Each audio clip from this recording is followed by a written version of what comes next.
right, so we want to talk about real estate demand, clicks and time on the market. Um, one of the things that I like to, my most favorite topics is understanding how the market works, right? Any market, right? So when we were growing up, we learned from economics, right? Demand and supply, okay? Demand and supply. So back in days when I first came into the business of real estate, the only way to know what is going on in the market is to talk to a realtor, right? But this time and age, things are quite different. Things are a little bit different. I mean, you can easily go to, like I mentioned earlier, even realtytrack.com. They always publish some kind of numbers up there. It's a good place to check out, right? I think newsroom, right? All right, so you can see here it says from August 18, Realty Track data shows decline in default risk among owners of single family. So that's again, this is always a lagging indicator. So based on the expiring policies, like I said in previous videos, that number is about to change, right? May foreclosure starts up. This was in June, all right? So they publish news. This is a good way to see what's going on in the market. But traditionally speaking, we have access to, these days, most anybody can go to Zillow.com and you can literally check any market and see what's going on. So if I go to Edison, New Jersey, 08820, let's see here. All right, she's showing me one particular house. That's not what I wanted.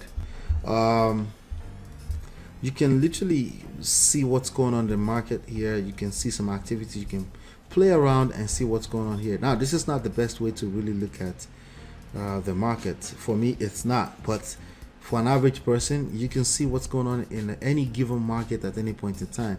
It says 10 agent listings, 3 other listings. And if you pay attention long enough, you will see some activities. You will feel some trends.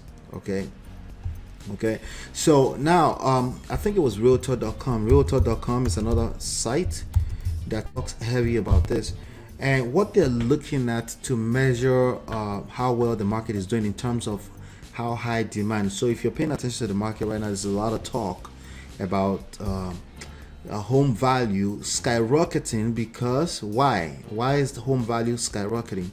It's because there's low inventory. It's not a lot of people looking to sell their house, not in the middle of a pandemic, right? But a lot of people are looking to move for different reasons, especially from urban areas to suburbs, right? So because there's low supply, okay? So if you understand anything about economics, right? When you have low supply, right? And you have low supply, if everything else is equal, low supply equals to increased pricing, right? Increased value, right? Or at least perceived value. But on the flip side of it, when you have low demand, right? Let's say the supply of homes, new inventory, or what do you call it? New inventory or new constructions, right? Inventory is comprised of existing homes and new construction, right? Let's say there's not too many coming on the market, being listed on the market, right? That will create a frenzy, just like in any kind of auction, right? Or any marketplace, right? That makes people start to overbid and try to compete for the same goods, right? For the same goods and services. The same thing that's applicable in my time, personal time. Let's say I'm coaching people, right? There's a certain level of demand on my time, right? But there's a limited supply of my time. I only have 24 hours in a day. I'm probably willing to offer 3 to 4 hours of that for coaching, right?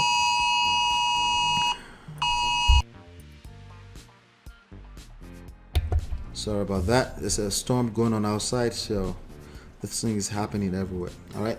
So it's a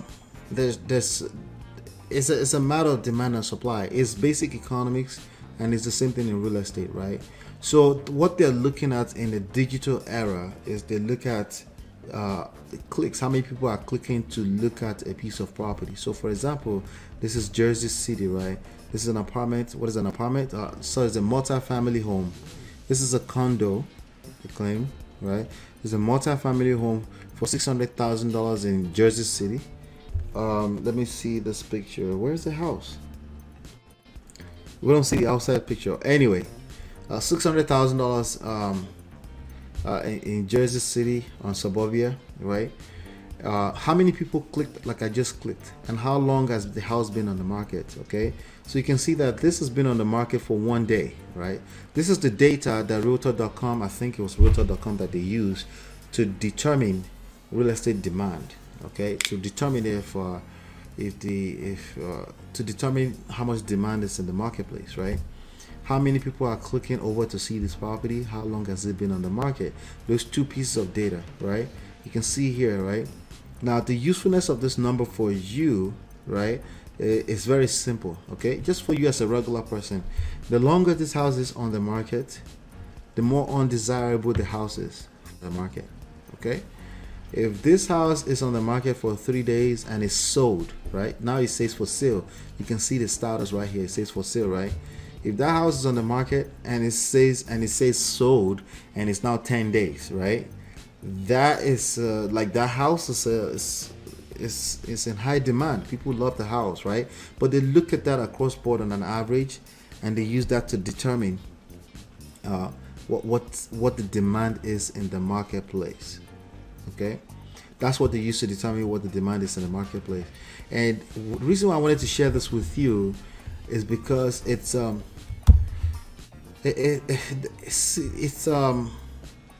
I like sharing that with you because it determines, it controls your outlook on the real estate market. You know, a lot of people approach me all the time and they go, "Hey, so how's the market?" I'm like, "It depends." Okay, now because of something significant going on, which is all this frenzy in the marketplace, low inventory but high demand, right? There's a spiked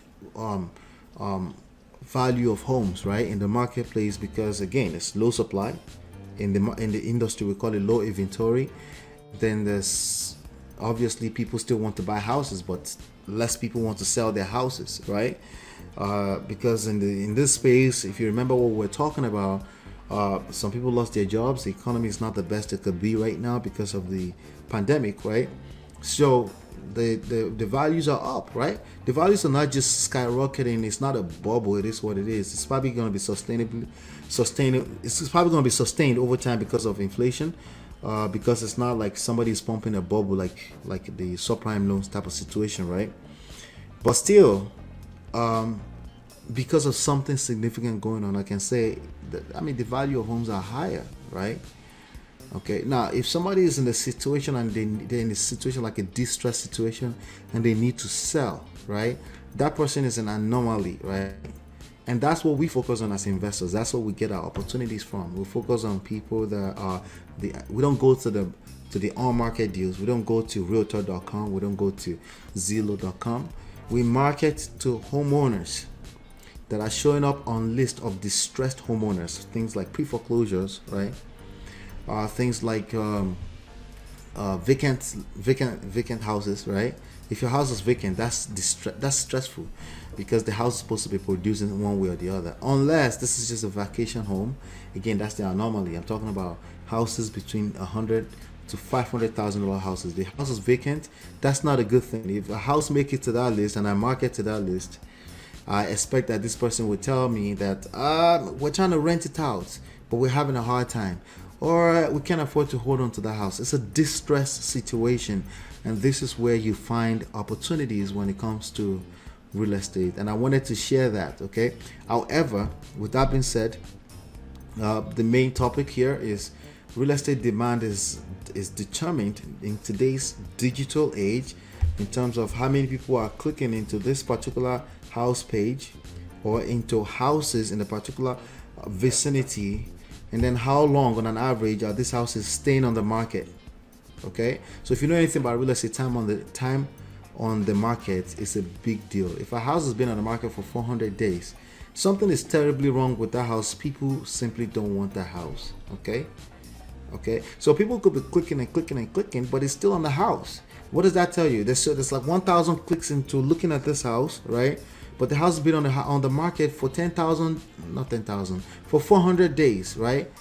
The difference, the fraction on that number, when you look at that ratio will determine, right? Like, you want it to be less number of days on the market, but not so many clicks. The clicks is going to be what it is, but days on the market in terms of a particular vicinity, like an area, right? Like a town or a part of a town, you want to look at that area and you want to say how many days are houses staying on the market on average.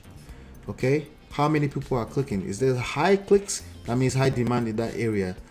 Too many number of days, eventually is going to fall off, because people will eventually know that this place is, or this area is undesirable. But those are two. I wanted to point out those two variables or those two metrics, so you can start paying attention to it as well, right? I think it's pretty cool that in the digital age, there are very simple ways that you can literally measure. But if you want to know more details, very simplified ways of obviously the right way. If you want to be a little bit more professional with this and you want to find real deals, come on through my masterclass, and we'll show you how to do that. Housesnationwide.com.